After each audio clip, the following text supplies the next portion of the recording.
Siyabingelela ubingelelo Babu Dokotela Babu Isizwe Babu Jabulile ubaba uvuke ngeparish namhlanje. Ngifuna ukuzwa lento ezinyanga ezizwa ayilento engiseqeda mina. Engiseqeda yabo lento la isadleki. Babu Dokotela namhlanje sishuthela studio 1 edark room sise Nedbank House sise 19th floor room 1904 to 1905. Siyabonga. Babu Dokotela sikwamukele sibingelele nababukeli bonke beBabu Dokotela TV. Topic yethu namhlanje sizoke sikhuluma ngeProphet SIBISI. Ake sibheke la Babu Dokotela. Umbuzo wethu oqala, i-commanding honey ne-holy ash ngabe kwenzani Babu Dokotela kumuntu oqalayo ukuzwa? Sibonge abantu abafuna usizo labantu umuntu ohlolayo. Abake bamfonela uProphet SIBISI ndibazokwazi ukuthi bezokuninga kwenzayo. Bangene nama videos amadala ethu bazokwazi ukuthi undoda kaNkulunkulu yenzani. Ake singene kumuntu othi Babu Dokotela ngizwe evidweni yakho ukhuluma ngecommanding honey, ngezwe ukhuluma ngeEl Shaddai Holy Ash.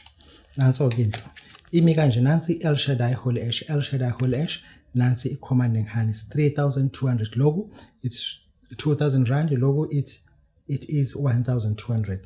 Thatha lento le. Uma ifika icommanding honey yakho, lokho ufuna ngikusho, uzoyivula ekseni kakhulu ungakakhulumi namuntu, ufaka amathi la amaningi, serious one. Musu soqedile, uzokusho uthathe lesandla lesa right, uyimixe kanje, uyimixe umusu usula la ugeza izandla, ungenzi lutho lonye, umusu usuyayivala. Umusu usuyivalile, uyithatha lento uyoyibeka for 7 days. After 7 days seziyakhala ke. Uzokhotha i-commanding honey yakho, number 1 ukhotha i-commanding honey yakho, umusu uthatha i-El Shaddai Holy Ash ugeze ngayo. Ngesikhathi ugeza ngayo i-commanding honey yakho isemlo, lento oyikhulumayo iyakhomanda iyenzeka. La ku-command kwi-El Shaddai Holy Ash yakho uzothatha amanzi afudumele. It could be 5 liter, 10 liter, depend ukuthi ugeza amanzi angakanani ngoba ngikwazi umkhulu angakanani. Ufake iqanda elilodwa kubhaliwe la. Uthathe ama 1 rand abe u7 uwafake phakathi. Uthathe ubisi milk ufake phakathi. Uthole into esibizwa ukuthi cinnamon powder. Fika la kudayisa khona okhare esupermarket. Uthi ngithunywe Babu Dokotela Babu Isizwe Babu Jabulile uthi akayisolve futhi axolisa. Uthi angizocela ningidayisele into ekuthiwa cinnamon powder. Iba brownish like ibiza u5 rand kwenza u7 rand. Bazokunika ke lot. Ukhe i-teaspoon la ufake la. Ngifuna ukuthi uma usuyageza, when you bath with this, uzobe ukhuluma icommanding honey yakho ila emlomeni. Ucela ke yonke into uyageza. Umusu usuchitha, uzochitha ke but imali le ungayichithi. Uyibeke eceleni nangakusasa wenze njalo for 7 days full. Serious. 7 days futhi njalo ukhuluma ngoba ngifuna nomuntu othi Babu Dokotela kune post evelile emsebenzini, angifuni ngidabule. Babu Dokotela i-school government board asingizwile kanti usizoba nama interviews, enza lento sivese isikhathi sekhona, phuthumisa enza lento. Kunomuntu onga understand ukuthi lento ukuthi ingane yakhe isejele, wena uthi mudle inja yakhe sasimkhosi. It is not normal ukuthi ingane yakhe isejele. Ejele kuyahlukanisa, khona abashaya imithetho nabo bayinkampani ezahlukene nokuhlala bahlala ngokuhlukana. Mase kuzothi ama 28 uma ephakama ngenyoni zase 26, ama 26 uma ephakama ngenyoni zase 28. Ingane yakhe ngase ngabuyi lapha ejele. Alipheli isonto endlini kungafanga umuntu. Kungaba ingane yakho namhlanje ozothi uyafona uthi ya-tolerance ikhona, ufanele basejele bathi ucela ufike kumala nomfana wakho bebushe, kuthiwa obebushe hayi obebushe kusho ukuthi asaboshiwe ngoba usemoshwari. Ngisho ukuthi isebenziseke le product. Sebenzisa i-commanding honey especially for your prayers. Bath with this and then uma usenza ama prayers akho, ngifuna ukuthi kunabantu vese abangakwazi ukuthandaza, but this time into yokukhuluma ngomlomo wakho iwumthemelezo, iwumthandazo leyonto. Yabo, ngesikhathi uthemeleza ukhuluma ngosizo la ekhaya, icommanding honey yakho ayibese emlomeni. This is why I said you use this in conjunction for the effective result. Not ukuthi sifuna ukuthi kwenze ukuthi for the effective, we are just pounding, you are compounding. You need this. Siyabonga. Sibonge Babu Dokotela. Babu Dokotela awusicacisele la why imithi fail us. Lokho akusikusho lokho. Imithi sesiprovile kubantu basemadolobheni. Muthola abantu baselokishini abawu10 abawu7 ba complain ukuthi wona imithi ayibasebenzeli. Only 3 to 4 abantu athola mhlawumbe imithi basebenzele, but iningi labo bathi ayibasebenzeli. Hamba uye emakhaya. Umfana semakhaya uphalaza ngenduku engathakiwe kakhulu, ethaka imithi emthatha hamba oshaya intombi emqomo. Umuntu wasemakhaya uchela intelezi yakhe endukwini ahamba shaya umuntu ashaya istroke. Why isebenze kubantu basemakhaya? Asibuye size emadolobheni. Emadolobheni inkinga yethu indlela esifike ngayo kulomhlaba akuyona indlela yokuthi sifike. Abanye bethu bayi production yomjolo. Khona abantu abazalwe nje kuyibhejanela nje. Kungashade umuntu kuthi kuyayihlatshanelwa nje kwavela wena uyi production yomjolo. Imajority emjondo la emjondo nami ngidla emjondo siyi production, ingane zethu siyi production emjolo. Kwamzukulu wami uyi production yomjolo. And abantu basemalokishini iningi labo balala nabantu besifazana abakhipha izisu. Lokho ufuna simtshele nje. Abantu basemalokishini balala nabantu besifazana abanemthungo. Lo mthungo ongenzelwanga umhlatshelo wawo ukuthi uyapholiswa. Abantu basemalokishini uyathola ukuthi even kunormal, but this is what they do. Abantu basemalokishini iningi labo bayasonda, angikusho nje lokho, basindisiwe futhi. Lento engazuthi amanazathi mancane kabi. They're not even a fraction ka population ka 13 million oKwaZulu Natal. Mancane Mazaret. Iningi labantu basenkolweni lezi ezinye ezi mainstream. Umfundisi unesithwalo esicindezela labantwana abala ibandleni. Lo mfundisi unesithwalo senyonka. Le nyoka umehamba uhamba engayiphakelanga, uzoyiphakela ngoba esebuya. Ngesikhathi iphinqileka lapha ekhejini ilambile ifuna ukudla. Ingesikhathi abantu bewa, mebewa labantu futhi ngifuna ingqondo yakho nawe ibuye. Why mebewa labantu basonteke? Abanye bahambe nangesisu. Umfundisi umsamo wakhe wakhiwe ngenhlwathi. Mebekhala baba isimo senhlwathi. Bese bekhihliza amagwebe bengadlile. Ile yanhlwathi ilambile. And labantu bese bebuya beza kuthina, thina zinyanga. Asinayo i-knowledge yalokho, yabo. Ngalo ndlela sibanika imithi thina njengentandana, kanti asazi ukuthi kunezinto esezenzekile empilweni zabo. Athi umuntu mina Babu Dokotela ngisindisiwe and lento yemithi nje ukuthi njoba ngasidivorce nomkhwena sengisenza imithi, angiyazi mina lento yemithi. Uma ekutshela amabandla awahambela athi mina sengibuye naseNigeria sengiyeka u7. Uyamuzwa ukuthi ndo umuntu usayeka u7 eNigeria sengibuye naseMalawi noBush nje behambele sengeke ngaya nakhona kwangathi kuyalunga akulunga. Yonke le moya uhamba na akayishiyi igibela phezulu kwemigelo. Manje wena nyanga uma usuqala umsebenza lo muntu akusasebenzeki. Muyinyanga yangempela. Sekufuza ukuthi uqale ngomuthi ozokwazi ukuthi ususe zonke lezithunzi ezikuyena, zonke lezithunzi ezikuyena, zonke lezi azicommand zikwazi ukuthi isuke. Mfakele umnokelambili lo muntu ongahlukani nomnokelambili. Ingwavuma akame nesiqiniseko ukuthi khona. Lo muntu abantu njengoba ngeke ngayisho ivideo la ngathi edlula ngathi le nyanga zenu imithi ziyayithenga bakithi. Kunomuthi uma sesijula abona njengoba ngisebenza mina ngisebenza nabantu abaningi, omunye wasekhaya emakhuzeni bayamazi futhi wake bamficela. Kunomuthi engimnike wona ngithi lo muntu njalo siyamnika hamba useyinkukhweni kaanti fikela izinkukhu lezi ezozalela zizalele phezukwawo. Ngesikhathi zichamisela le nkukhu izikhiphe enkulu inhlanhla bese siyawubutha thina lo muthi sizowunika wena ukuthi sikuvule lento le.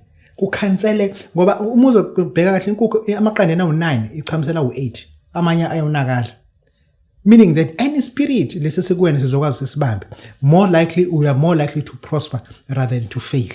That is why sithi ke imithi eminingi i-fault isekutheni thina asazi kahle ngani, ne-fault ekutheni izinyanga zingama custom zayithenga imithi kwazona aziyazi ziyayithenga.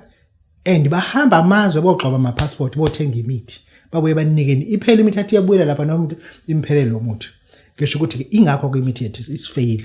Sisho ukuthi wena othe Babu Dokotela lento ngathi ukhuluma nami sengihamba kakhulu imithi ayenzeki. Umbuzo wami uthi wena usukhipha izisengakhe. Lo mthungo kuwena wawupholisa ngani? Wawenza yini umhlabelo wawo? Wena ndoda labantu osolale nabo yabazi status sakho ukuthi sithini? in terms of miscarriage and abortion nemthungo njengoba usho nje uyaqilazwa shaya isicathulo isona ke lesicathulo esikwenza ukuthi ube nje naka even inyanga eyisoka iphumelele because yemukela imoya eminingi Babu Dokotela babesizwa ujabule siyabonga Sibonge Babu Dokotela. Babu Dokotela ake sibheke la masithi your bodybuilding cannot earn your private wildcard. Sikhuluma ngani lapha? FNB unento esibiza ukuthi private client. FNB unento ekuthiwa i-private wealth. Laba yabhenka ngikhuluma ukuthi laba abasebenzisa. Lento yakho yokuqukula insimbi. Vese uma wengane uhlala nani ngeshadile. Kodwa uyayondlinga. But ingane iyabuya esikoleni ithi kuthiwa baba asiphathe iskaftini ukuthi ngoba siyahamba. Ngeke uqukule ethathe lensimbi esesikhwameni zakho ukuthi ayifake iskaftini nihambe nazo. Ngifuna uunderstand le bodybuilding ukuthi iwestela isikhathi kangakanani. Le nsimbi lekade uziphakamisa kanjena okwazi ukurenta ngazo. Ukuthi uzothwena ushaya ama-sit-up amangaka kwi-landlord kusho ukuthi eflat na urent. And then nifuna uyiconsider lento ukuthi the more uphakamisa insimbi uzozibuka esibokweni i-landlord yakhe isoyingekho lapho. Uloku hamba lokuzibuka kanje nasezitolo. Lento akuyona into okwenza imali leyo. Ake uthathe le nsimbi lezi uhamba uyidayisa ka recycling uthathe lo mali le uze kuBabu Dokotela kade ngiqukula insimbi ngiphethe u20,000 yini ongangenzela yona. Ngithi mina wathola malini athi uqukula insimbi. Iliphi ikhadi oliphathayo njengamanje? Njoba uqukula insimbi uphatha liphi ikhadi uphatha uCapitec. Usuze wagoba wathi ngoba uhlala koletha usebenza ngoba uholile kuphela. Manje leyo nto ke ufuna senikhiphe nje kuyona because it is not Africanism. Ayibona ubuAfrika lento lethane beyigaxa neba amagorilla ahlala endlini. Yini umsebenzi wakho? Yebo, awuna driver's license. Awuna nkosikazi. Le uhleli khona uyarent. Yebo. Ayikho into ephumelele kuwena. Umatric ukuhlulile. Kuhlule wancama wahamba uphamisa insimbi. Ngabe ngalo mali le ujima ngayo every month ujima ngo450 a month. After 5 years imalini usuke iapply emzembeni hayi singadlani ngani Babu Dokotela uthi nje ake uhlanise lo mali uyicancel iprescription la uthathe lo mali uyibeke la sekulungise into yakho yephambili uthathe insimbi uhamba urecycle uphenduka kahle ube umuntu kahle siyabonga Sibonge Babu Dokotela. Babu Dokotela ake siphinde sibheke lana ngabe ubaba uManzini usekhona yini? Iziningi into efuna sizithole kule nyanga ngoba angisathemba umuntu. Ezinye inyanga le nyanga yabona kusebenza lenyanga futhi. Ezinye zinazigodlo senzele emotweni.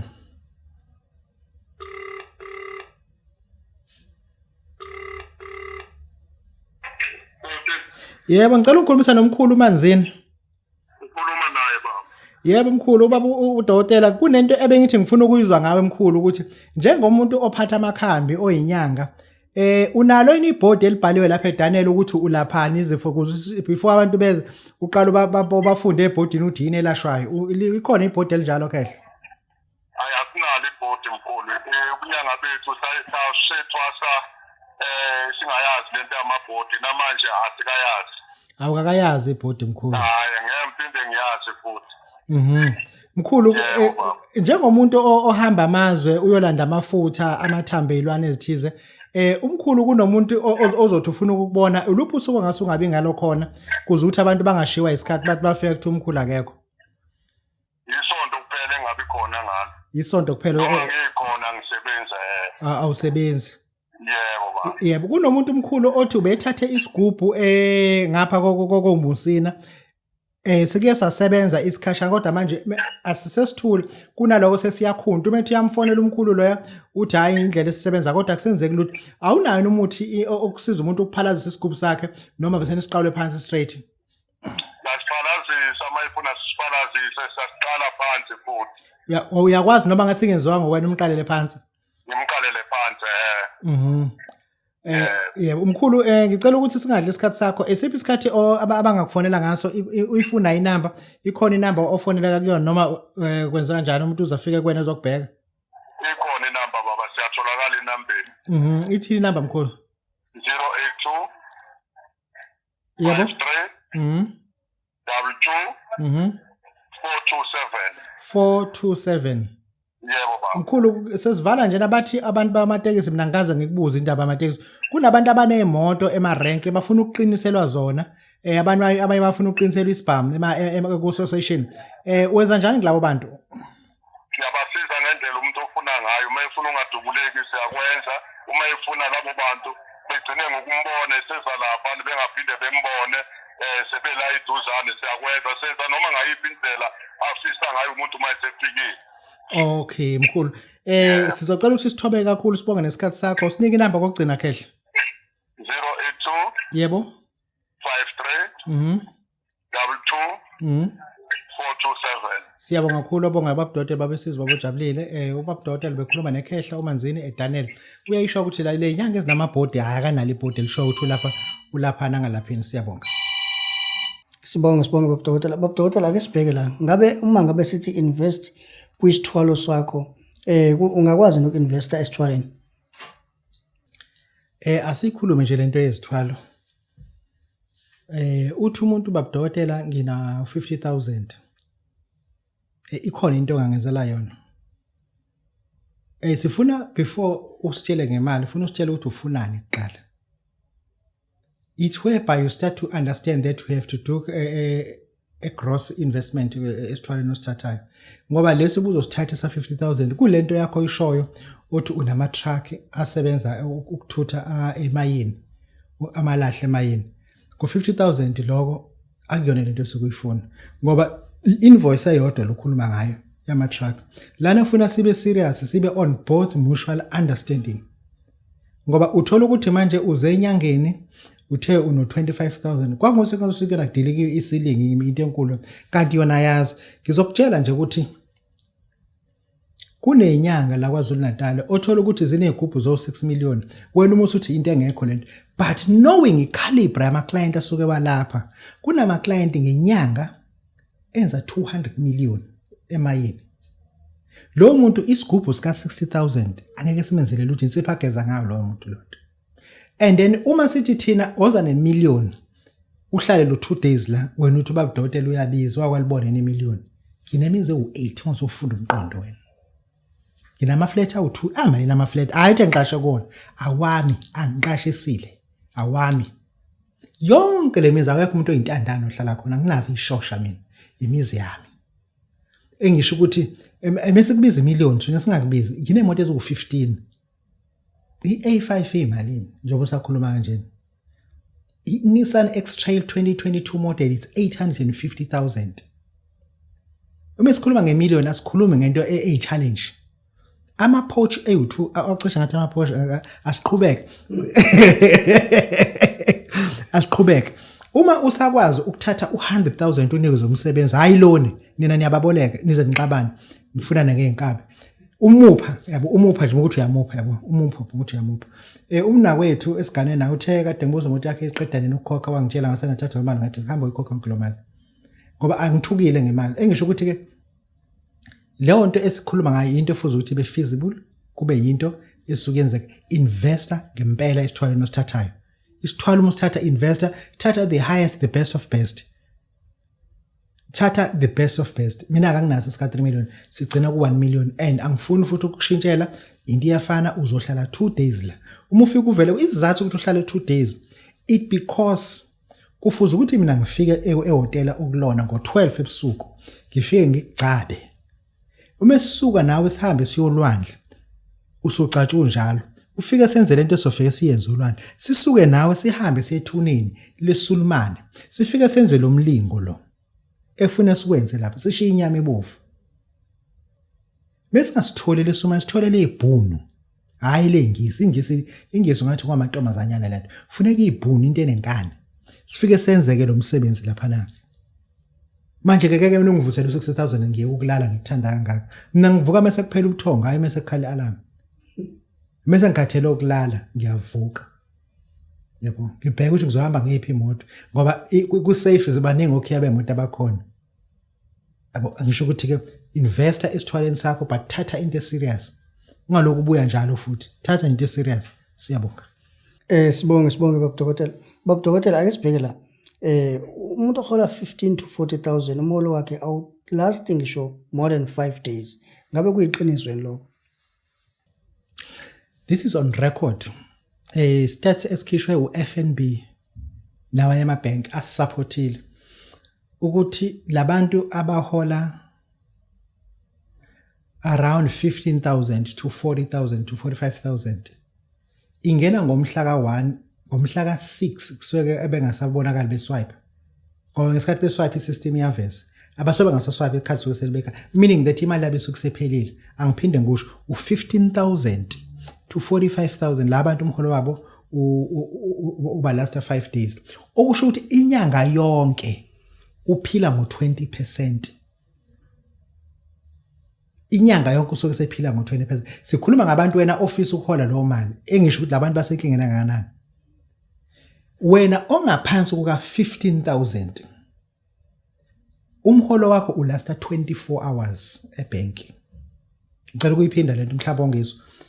Wena ohola ngaphansi kwalo mali umholo wakho ulasta 24 hours. Okwama security nama cleaners ulasta 8 hours. Ifika vele isuke ngasekho.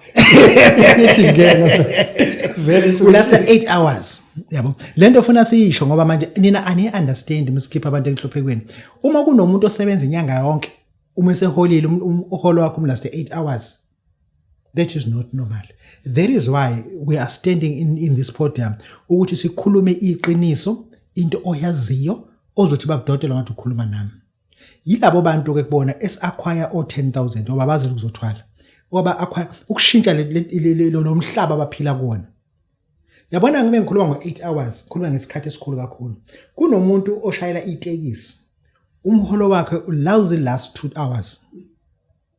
Ngoba nje njoba emateksini kuholwa ngesandla ithi fika ibihlakazeka 2 hours mkhulu eholile maka funa nje umbone esaphuma kubaso wakho ukuthi ngicela imali yami ngoba kwaphela u2 hours ngosayithola and then sidila nabantu abanjalo ingakho sithi labo bantu abeze no 10,000 sibafakele into yefa bangahlupheki bangathwali ungacabanga ukuthwala ungayicabanga into ongayazi ungayicabanga into ongayidingi ububuza abantu abathwele ngiyabakutshela yonke into ubona behamba ngemoto ezimnyama ezibiza abanenhliziyo ezimbi bayazi badlula lapha abanye kumanje ubuhlungu amadidi bahlala kanje amasoft even beshoot bahlala kanje because kubhlungu la yabo bayazi bathatha isithwalo setotozi yabo ngisho ukuthi ke ungafuni ukajaha ukuthwala uma uzothwala uza kubabudotela ngikunike imfihlo but imali ube nayo ngikutshela lento ozothwasa nganginaso isithwalo setotozi mina akunaso isithwalo sokubulala umuntu oba yikho into ekuthiwa isithwalo sokubulala umuntu ugebengu lonto babudotela babe sezibawujabulile sibonge Babu Dokotela. Babu Dokotela ake sibhekela ucwaningo liveza ukuthi abantu besifazana abaningi abayinyanga they are very poor. Ngabe kuyiqiniso kangakanani? Poverty in women it's sitting at 75%. Abantu nje besifazana abahlupheka they are seated at 75%.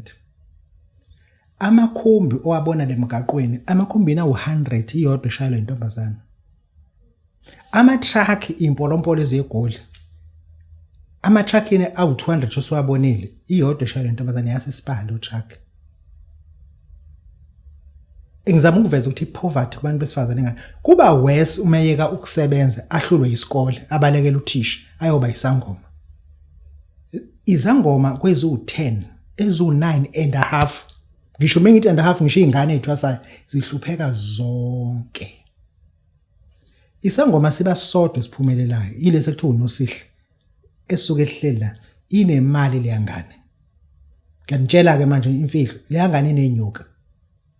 Yabo inenyuka engadumile ubobona umuntu omboni ngebank account umbona ngumuzi wakhe awumbuki ngemoto ngoba imoto soyiqashile umbona ngumuzi wakhe inemali leyangane isho ukuthi izangoma zabantu besifazane kufuna sikhulume nazo zingangibalekeli kakhulu asikhulume nazo kodwa singakhulumi nami eziphethe imali ehlala kuwoleta ngiyifunde ehlala kuwoleta ngifuna le mali mnefika igoqwe ngoplastic yilo mali ke sikhuluma ngayo leso igoqwe ngoplastic izangoma zabantu besifazane ngicela ukunisiza sengiyazincengela ke manje ngicela ukunisiza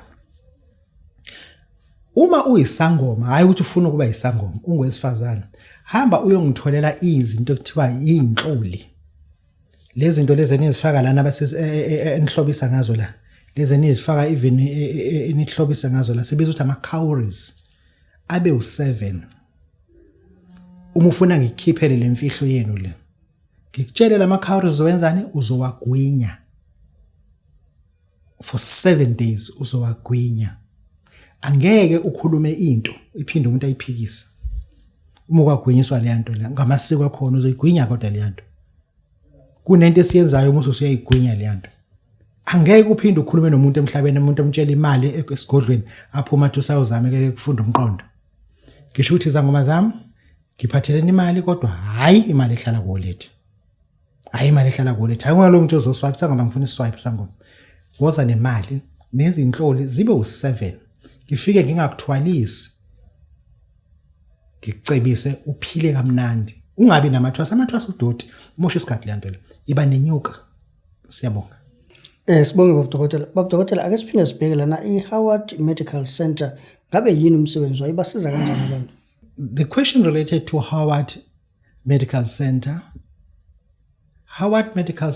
what are we trying to illustrate is this if we are doing this kind of business, start to invest to other people's business. Look at the business, what the person does in his or her business. Now, I invested my money in this business.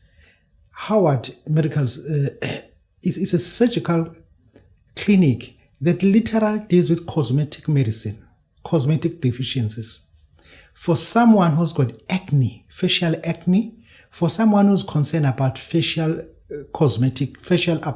upliftment, someone who's concerned about losing weight fast, someone who's concerned about obesity, those people, they need to come to our institute, Howard Medical Center. We got 2 sections now, or 2 cells now. We got 1 branch in Johannesburg in Sentin. Again, there is 1 branch here in Durban at Umhlanga. What they normally do, you make your booking. Unfortunately, we don't accept medical aid because this is cosmetic related. We don't accept medical aid. In Sentin, people in Sentin, they can just Google Howard Haywood Medical Center. Let me repeat, Haywood Medical Center. There's one in Sentin. In Sentin, it's number 28 Waterloo Road, Princeton, Sentin. That is in Sentin. In Durban at Umhlanga, it's number 23 Haywood Drive at Umhlanga. And then Google Haywood Medical Center, you'll see everything. It is your chance. Isikhathi sakho leso ukuthi nawe ukuyoba muhle. Wehlisa umkhaba ngendlela. Kunalento edlenga la. Ufuna nazo zehlisa nalento elenga la engathi ibilo, yehlisa nayo. Bonke lobukhulu ongabudingi neinduna lezi zakho. Hamba uyolungisa ubuso. Nalo mlomo ubovu lo kade wenza ama-ARVs nogoloko. Hamba ulungisa the red lips. They call it lipid deficiency syndrome. And then hamba uyilungise leyo nto leyo. Haywood, it's meant for that. Ngena ku Google uthi nje Haywood Medical Center uzothola yonke into wazi ukwenza ama booking online. Thank you very much. Siyabonga.